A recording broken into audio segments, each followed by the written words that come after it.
Now Albert had always a musical bent, whilst Jack were a bit of a fighter.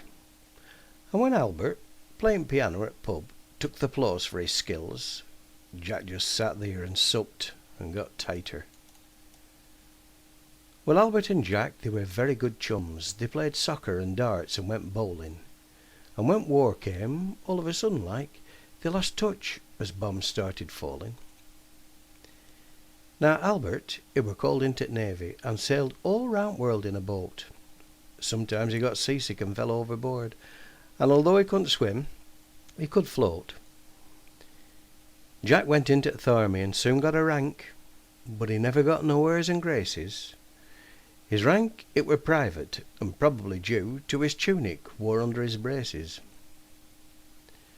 As a lad, Albert were allus quite short for his height, and now as a man he seemed taller, but Jack, he were same, allus tall for his height, but now as a man he were taller. When conflict were over and Hitler were beat, and 20 more years had gone by, Jack were waiting for the bus home one Wednesday night, when Albert he happened to spy. "Well, I'll be jiggered," Jack shouted to Bert, as Albert ran over to greet him. How you've changed," said Albert to Jack, and how he was so pleased to meet him. "What are you doing now?" said Jack, interested like. "Well, I'll bet you're married and all." "I am," answered Bert, "to a nice bit of skirt, and we've got 3 kids, George, Ringo and Paul. And all of 'em interested in music like me. They play at mouth organ, guitar and drums. We'll come round to your house next Wednesday night. We can all have a sing and be chums."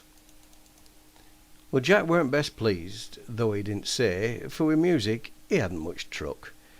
So he just bit his lip and said, "That sounds grand. We'll see thee next Wednesday, we look."